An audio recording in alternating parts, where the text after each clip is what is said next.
we chose to use newcomers. Yeah. Yeah. Because we felt it was the most respectful term to use, right? They're just kids. Like to us, like they're kids in our care, like other kids who've been here in our care. Yeah. And once they're here, they're ours. And that's just how we're going to do this. And 99% of, I mean, all of the teachers and staff, there's been no issue. The only issue is feelings of inadequacy. Yeah. And like, I don't speak this language. I have apps on my phone to translate. There might be, in some of the grades there or classrooms, there are people who they have a shared language, adults and the kids. And then there's all these other questions that come up, right? Like the kids have trauma, obviously, right? Like that's a large piece. Yeah. They get pull-out support, how many minutes a week based on their level of English proficiency, and then that's provided by our ENL teacher. Right.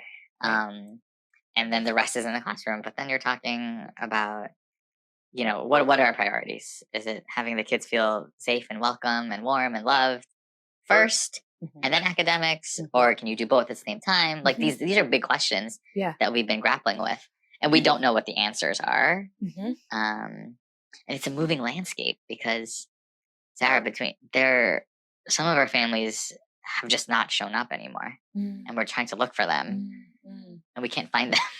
And that's also, I would imagine, for you personally and for your teachers, you build the relationships. Oh yeah. And then suddenly, where's the kid? And the other kids are like, where is so and so? Yeah. Where did they go? Yeah. Are they okay? Like, yeah. Our older kids start to ask, are they okay? Or they were just sitting next to me. Now I haven't seen them in 3 weeks. It's one of the aspects of teaching that I think we don't talk about often enough, which is the emotional connection and sometimes the grief, or the pain, both witnessing things that we don't have the institutional freedom or power to fix, especially with young kids. It's like our urges to fix, to make it better. Right. And I think it's so important to say that out loud in the spaces where it's safe and appropriate to do that. Totally. Yeah. So back to your original question about what are the things we have put in place.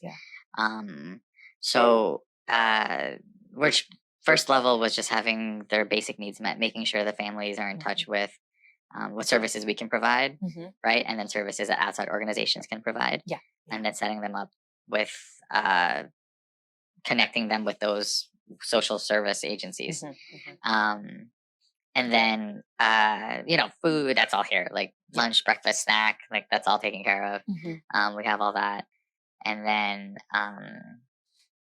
the next level is like making sure that, how do you build classroom communities and a school community that continues on our original mission before or after this whole thing happened. Yeah. Of just making sure that this is an inclusive, warm, amazing space that people want to be at, the kids want to come to. Yeah.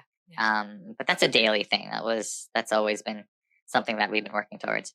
And then next, instruction, right? Like I don't want to say like the kids' feelings don't matter, but there's also this like fear of there's this urgency of okay, I have to teach a 4th grader how to read when they never had formal schooling.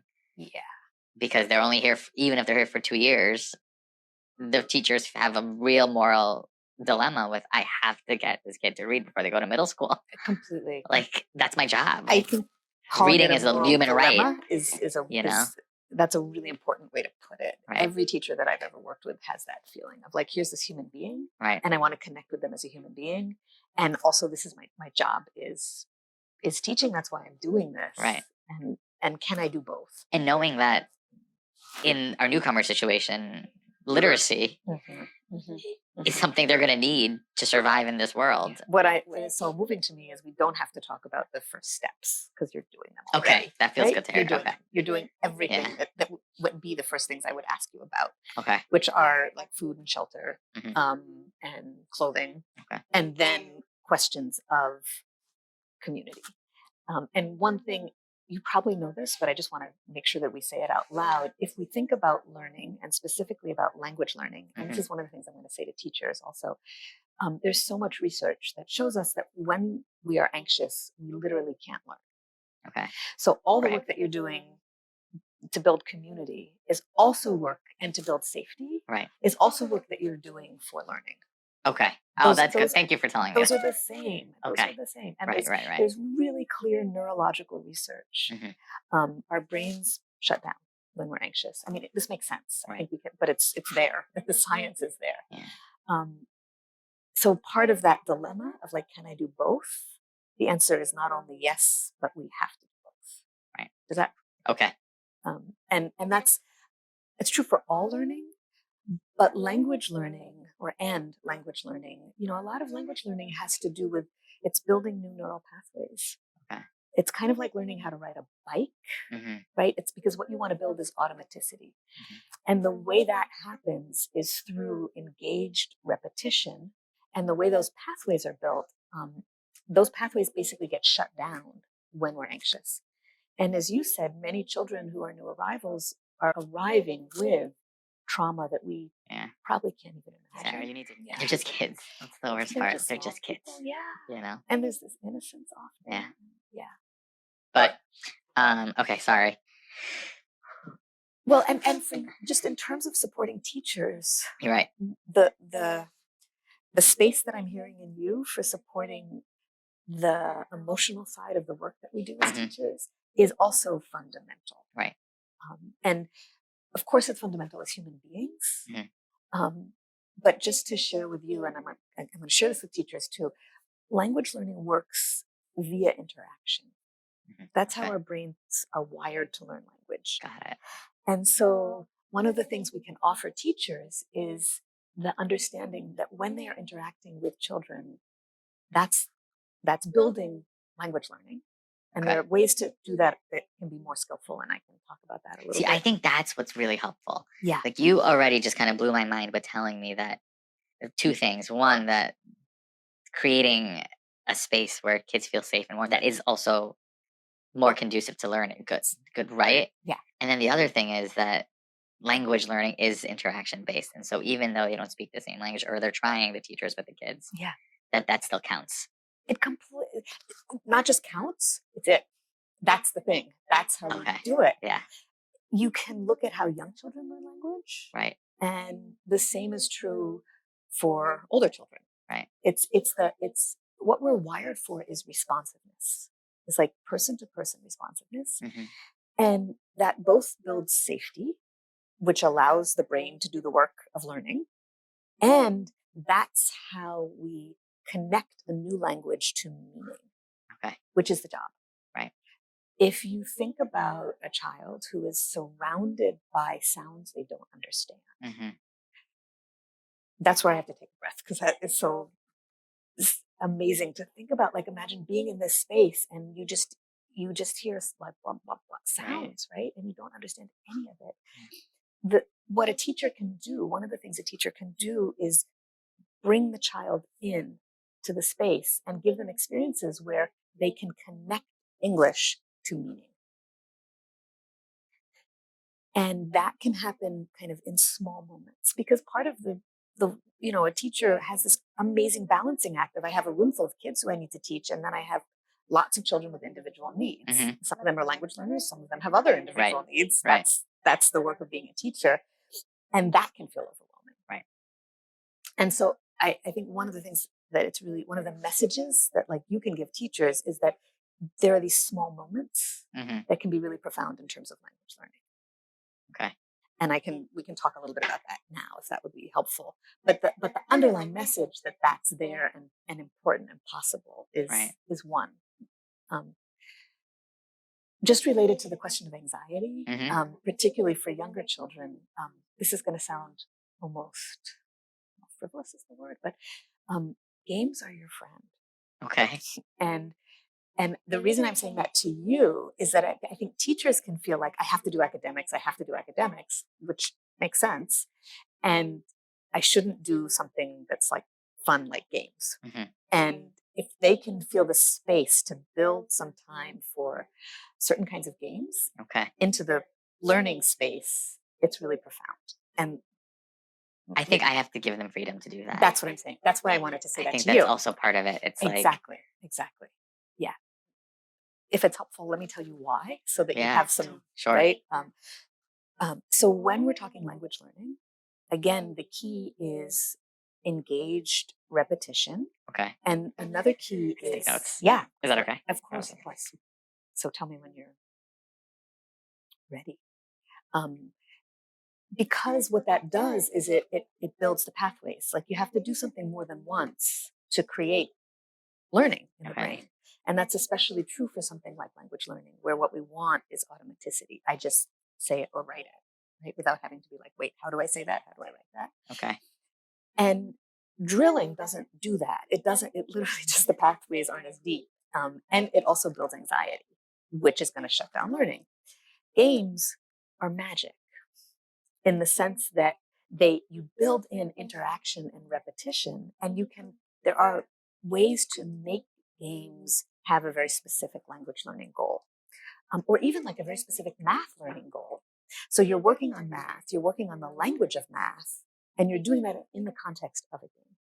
So an example would be card games, right? So there's a game like War, which you can name it something else. I usually do when I'm working with kids for very important reasons, right? But for instance, if you have two kids with a set of cards that go from 1 to 5, right? Or it can be a group of kids, and they each lay down a card, and the person who has the higher number gets to keep the cards. And you build into that talking. So you lay down the card and you have to say the number. Or maybe you have to say, I have.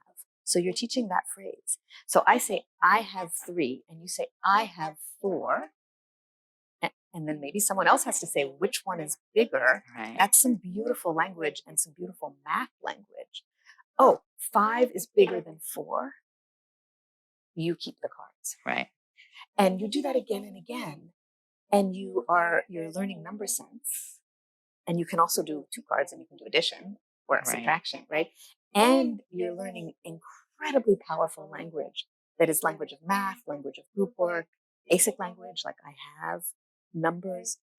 And it's in the context of a game. So it's not going to raise everybody's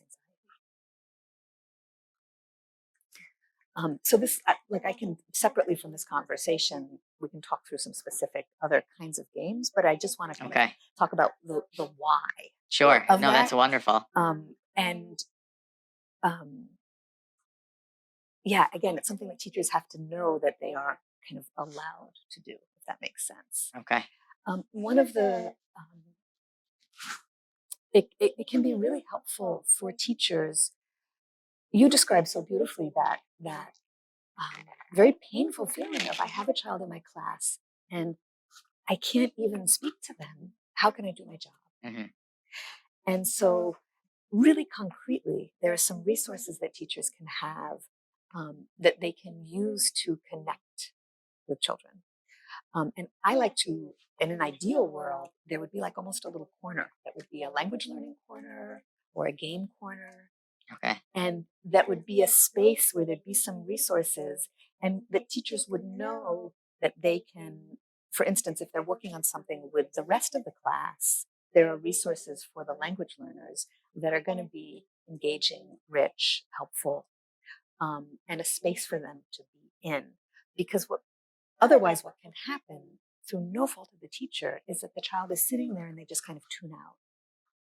And that's not helpful for the child, and it is also painful for the teacher. Right. And there's going to be some time like that, right? And that's also okay, and it's also good for teachers to know language learning takes time. It's normal for there to be periods, for there to be long plateaus. It's normal for there to be a lack of understanding. That's okay. And also there are places and resources that we can use. So let me pause. No, I'm just trying to get it all down. Yeah. Because this is not something we've spoken about. Yeah. I'm good. Okay. Yeah. Okay. So one of the really helpful resources, if they're possible to get, and this just depends on funding, are picture dictionaries. They are in English? In English or bilingual, either. They exist at both. And bilingual ones are great. But if what you have access to are English ones, that's great too. As possible. And for each teacher, if possible, to have one or a couple in their classroom. Sure. Right. And then comes well, the thing is, some of our other kids could benefit from that too, even though they speak English natively. Like it's not. Oh, completely. These are just really golden teaching tools. And just to also show you, there are also Oxford also has content area picture dictionaries. So this would also be for your 4th and 5th graders. They're math, science, social studies.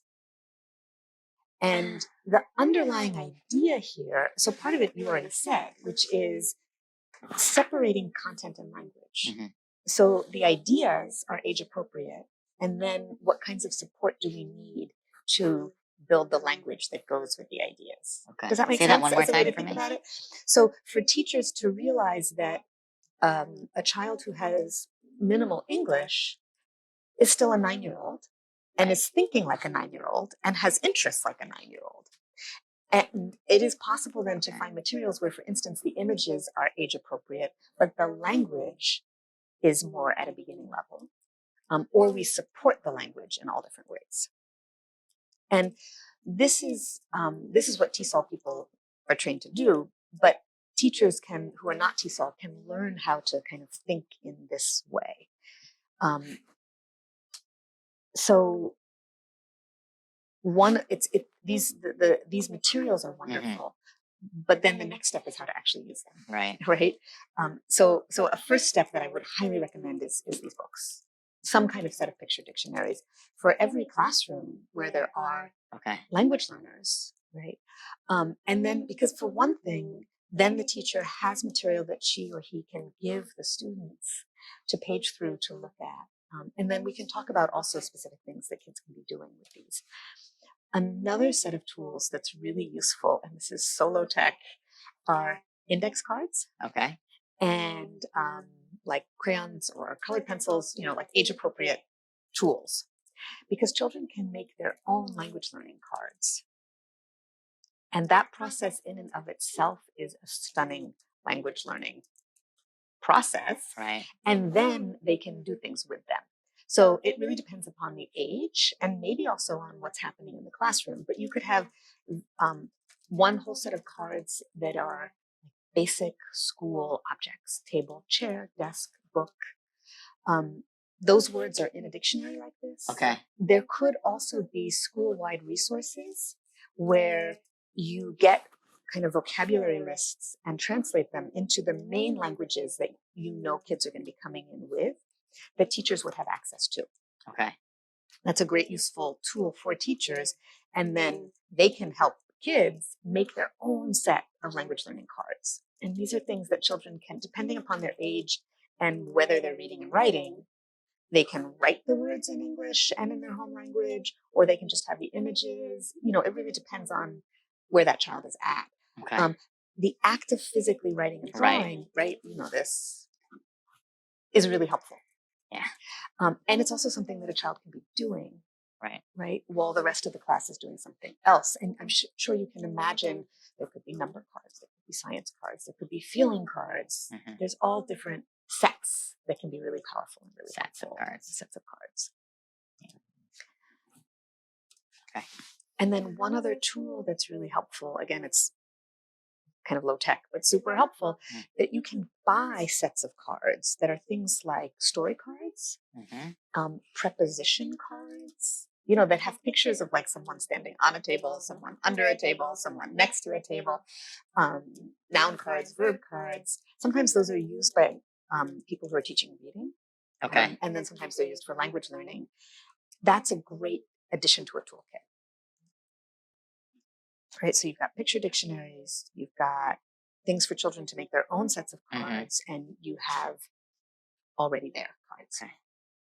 What do I search for those cards? Like, what's the search term for that? Sorry. I can you can actually look up preposition cards. Preposition cards. And I'm also happy to send you some links, and that'll get you started. And story cards. So story cards are this glorious language learning tool where you have a set of, say, 3 cards with a little story on them. Like maybe you see a child with an ice cream cone, and then you see the ice cream cone on the ground, and then you see the child looking sad, and then you see someone getting them a new ice cream cone. But there's no words. And then a teacher or another kid or a child can start to narrate those cards. I see. Okay. Right? Okay, I found some. Okay. These are cool. Aren't they? Yeah. Yeah. And here's I think some of our classrooms have some of this, piecemeal. Exactly. But not a standard, not every classroom. And teachers probably don't have the time No. to kind of think, oh, let me gather this and make it into a place and a space. Right. And so that's something that, again, I think could come from you. Okay. That this is something we're going to do. Right. We're going to have basically like kits or spaces. Okay. That are, and as you said, kits and spaces. All of this is useful for everybody. That's the thing. It's it's pretty universal. Yeah. In terms of we're working a lot on our universal design for learning for all of the learners, right? And how do we maximize time is a resource in schools that's nobody has enough of. And so if it works, if a strategy or tool can work for as many kids as possible, then it's wonderful. This is the best, you know? Right. So we're talking about strategies for learning and learning as it relates to talk and literacy. Learning. Okay, hold on. Right. And that's kind of the job talk and literacy of all the kids that we're working with. Yes, right? Exactly. That's what we do in a school. The language of welcome. To be able to say to a child, hello, my name is Ms. Creider or Sarah, whatever you use. I'm so glad you're here. I'm sorry I don't speak Spanish or French. We'll figure it out. To be able to say that in a child's language changes. It's such a small thing, a small moment. And one of the things to say to teachers, and I will say this also when we do the webinar, is if you say that and you make mistakes while you're doing it, that's the best gift you can give that child. You are modeling that we do our best to learn each other's language, and part of that process is not doing it perfectly. Okay. That's like a golden thing to offer a child. I'm going to just do my best, and it's not going to be perfect, and that's great. Right. That's how we do it. That's making me smile because all of our teachers are they're perfectionists. I think that's teaching. It's teaching, right? As if they're type A, their classrooms look it's so organized. I think that's in all the schools I've been in. That's the population of people who go into teaching. I agree. And so I think that usually tell them it's okay to make that mistake, right? You have to try. It's not just okay. Yeah. It's good. It's good. It's actually helpful. Not just okay. Yeah. It's actually helpful. It's helpful. Yeah. Right. Yeah. And then teachers can look for those small moments throughout the day where they can be connecting with the child. And they can do that in both languages. But again, having a moment of saying something to the child in their language, maybe the rest of the class can learn how to say, hi, my name is, in the new language. That's a gift to the rest of the class. Right? I mean, this is a multilingual world we live in. Right. And so that teachers don't have to do the work in the moment of finding that in at least the most common languages, if that's kind of ready for them. Okay. And you have, all of this is if you can do it, great. And if you can't, if you don't have those resources, then that's fine too. Okay. The other set of language that can be really helpful is the language of daily routines. And here, this can be both something that teachers individually can work on, but this can also be school-wide. If we go back to envisioning a child who just walks in and everything is new, the language is not something they understand. They certainly haven't been in school recently, and they may have not been in school, right? So the whole, everything we do is unfamiliar. Right. It's like this rushing river of unfamiliarity. And one of the things we want to think about is, where are the stepping stones? Where can we create places where, oh, okay, this is familiar, this I understand. One of those places is in daily routines, because this is actually helpful for all children. Right. Is to really notice the routines and then notice the language we use to talk about the routines. and to do that purposefully. So that for the child, the moment when we line up is like a stepping stone. Oh yeah, I know that phrase and I know what I'm supposed to do. Right. Get out your books. Right. Close your books. Come to the rug. Reading time, whatever the phrases are. First of all, wherever the children go after they leave you, they're going to need those, that language, right? So that can be kind of an offering, if that makes sense, right? It becomes a familiar point in the day. And again, it's just really spectacular language learning. And it can move towards more academic language learning. So we start with the daily routines of being in a classroom, literally standing up, sitting down, opening books. And then we can move towards talk to your partner. Got it. Say what you think. Right? And again, that's something that teachers can be encouraged to do. And then if it can be school-wide, what that would mean is similar language is being used in different places, in different spaces, right? And that's incredibly helpful. Right? I'm sure that makes sense. Yeah, so in the cafeteria, like the common... Exactly. Like I'm thinking of a kid's schedule throughout the day and where this language could pop up. That's it. That's exactly it. That's exactly it. And it's not, it doesn't take a huge amount of time and effort. It isn't, right? And so it's something that can but actually... it's a big payoff. Yeah. You get it. Yeah. So that's... I mean, common language is always, I think, something we're working on here. Right? It's like, that's harder. Exactly. I'll speak for myself here. Like at our school, we're always working on a common language. Yeah. So this is actually probably a good place to start. It's actually a way to think about language and also routines, both of which are really helpful to think about kind of on a school-wide level. And it encourages teachers to notice the language that they're using. And that's a very specific teacher skill to, as I say something, notice what I'm saying. Right. That skill actually takes time to develop. So just for you to think about as you're working with teachers, it's a really powerful teaching skill for all settings, all children. And this is actually an opportunity to start to build that noticing in the moment. Yeah, and I actually would be so happy and proud if I saw our newcomers joyful. Right? And like playing and like laughing and connecting to another kid who's not speaking the same language. And for all of our children, I feel really fulfilled. And so would the teachers, I think. Yeah. And you know what? That's when the children are going to be learning. Yeah. Also. Right. All of them. Yeah, that's great. Yeah. That's great.